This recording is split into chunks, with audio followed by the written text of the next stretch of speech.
Which out of these four do you think is the pairing for your pizza? I think, like, real opinion, right? I honestly liked...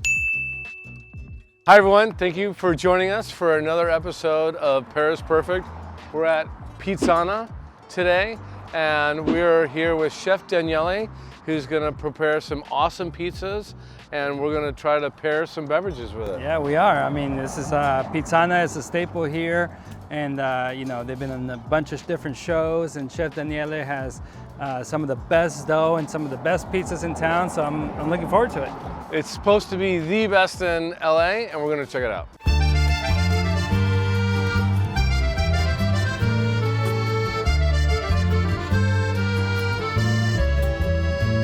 Here we are now, Chef Daniele. Thank you so Ciao, much. thank you guys. Ciao. Ciao. Yeah, Nice to thank see you you so guys. much. Good to see you as well.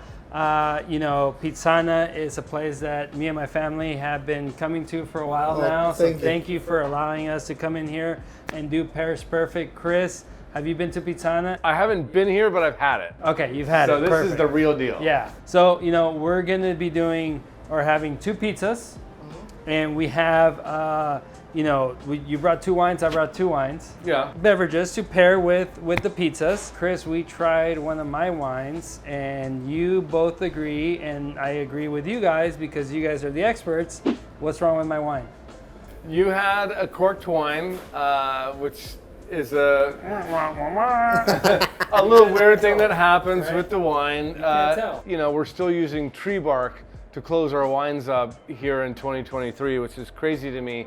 But there's a very small percentage. At this rate, it's about less than 3% of corks will affect a wine this way, and we haven't had one in a while. No. So, you know, statistics will catch up to you at some point. Very, very slightly corked, but to me, you're not slightly pregnant. You're either pregnant or you're not pregnant. And so this wine is pregnant.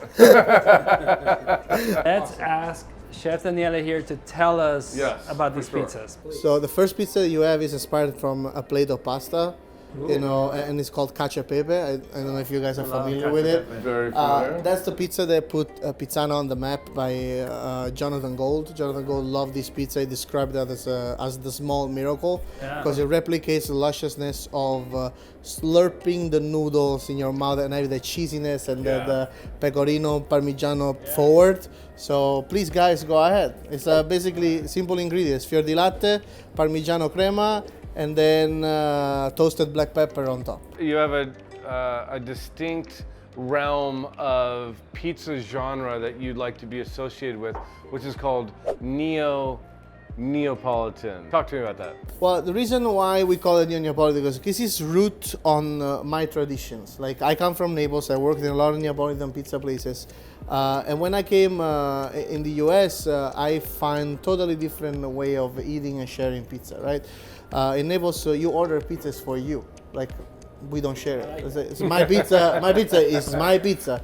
Sometimes you eat it with a fork and knife, or like you fold it like wallet style, we call it, and then you eat it on the street.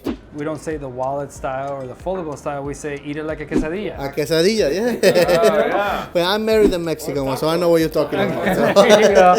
There you go. Eat it like a quesadilla. Can we try it? Yeah, go ahead, guys. Try it, absolutely. Tell us about you started, you know, your career at 12 years old. Yes, I mean, I started very younger than that, but because they were scared of me working with fire, they just relayed my job on cleaning the oven. So I wake up as a 4 a.m. at 9 years old, I get a glass of milk, and then I see everybody having fun in this huge wooden bin making dough. You know, those very sticky? Yeah. And I'm 9 years old. What I want to do? I want to touch the sticky stuff. Yeah. So I went, why you guys leave me out? I want to touch it. I want to be it. So, and in a fly, I was there making dough with them, having fun and baking with them. You know, it started to become as a game for me to play with my family, to share with my family, and then it became my job. So, and then at 10, 11, I grew up a little bit more, so I could see the mouth of the oven. So I started to actually bake a couple of loaves, and then I learned how to make bread and pizza from my auntie. So yeah, and actually, when I came in the US, I brought some of the starter that my auntie has. Now the starter is 66 years old. It's in my custody, so we refresh it every day. It's a nice 60 years old kid because it's very active. It's bubbly. Yeah, that's awesome. That's all about it, right? You folding in that tradition, whether it be the yeast starter or, you know, the recipes that you bring from your country. Yep. That's what makes it special. You've got corked Barolo, Chardonnay, great Barolo, and classic Peroni beer. Which out of these four do you think is the pairing for your pizza? I think, like real opinion, right? For me, 100% real opinion. I gotta take this away because it's very high in acid. Like you can see that it's pushing towards vinegary notes to me. So it takes away from the flavor of the pizza. So it almost overpowers the pizza to me. Okay. I honestly liked the Chardonnay because it cuts through the cheese. I like it. But I have to be honest, this one is a powerhouse. Like it melts everything together. You win round one. You brought an amazing wine. And Kind of stack the deck a little bit. you stacked the deck a little bit like you like to. And but I think round one goes to Chef Daniele here. Wow, thank you guys. For sure. Appreciate it. Cacio e Pepe pizza. That's literally the best non-red sauce pizza I've ever had in my life. Thank you guys. Appreciate it. True story. Chef, pizza number 2, what do we got here? So this one is called the Diavola for a reason. Mi favorita. Because it's spicy. So basically the base of the pizza is in between cultures. Like here there is a lot of Hispanic culture. So at the base there's not a regular tomato sauce, but it's actually a romesco sauce. It's bell pepper and walnuts, and we blended in andouille. So andouille is a sausage that comes from Calabria, southern Italy. So we married the two like southern Spain and southern Italy, and we made this beautiful sauce. That's soppressata that we make in the house, fior di latte, charred shallots, and then we finish everything with honey. So sweet and spicy. Go-to non-Italian pizza is a Mexican pizza.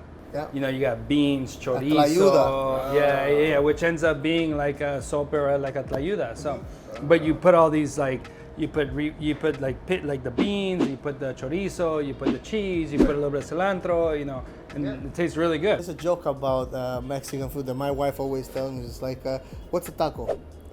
Es tortilla, es masa, tortilla, cebolla, frijoles, carne. Yeah. ¿Qué es una sopa? Masa, cebolla, tortilla. What's a tostada? Tostada is empty. What's a taquito? There you go. Let's get into the pairings here. I already know which one I'm gonna go. So do I. Me too. Chris, give us your take first. I'll give you my take, and then we'll let Chef give us the winner. As much as I don't want to admit it, yes, I like the Peroni. It's an old standby. The Chardonnay is weirdly, the richness and the sweetness of the fruit of the Chardonnay totally gives the spiciness to the bear hug of this pizza. It's amazing, but it's undeniably the winner for me. For me, I really like the Chardonnay. I agree with the things you said. I just really like the beer cutting through the spice, and like, you know, just like washing down the pizza and putting your palate ready for the next bite of pizza. Yeah. So for me, the Peroni was the winner. We got different tastes. You know, you got my Chardonnay, I got your Peroni. Chef, give us your thoughts. I might say this something shocking. I tasted with a cork wine. You know, I don't like the vinegary notes with this because it just enhances the spiciness and it makes you appreciate the sweetness of the pizza even more. Right. So not that far, you know, even if it's corked, Yeah. you know, not that far. But I gotta go with the Chardonnay. Yeah. It's just a perfect. It's like a match made in heaven. Well done. 1-1. Cheers. Well, And cheers. Once again. Cheers, guys. 1-1, and once again, Once the again, winner. The winner. It's always me. Yeah. You know why I'm the winner? Because I get to drink the wine. So, salute. Salute. Thank you for joining us for another episode of Pairs Perfect. Chef Daniele, thank you so much for Thank you guys joining for us having here. me. Thank you for making your amazing pizzas. And honestly, if you haven't tried it yet, you gotta come try these two pizzas. And if you're gonna pair it, bring a Chardonnay and bring a great Barolo, and you're not gonna be disappointed. Like, subscribe, tell us what you think. See you guys next time. Ciao. Ciao, bella.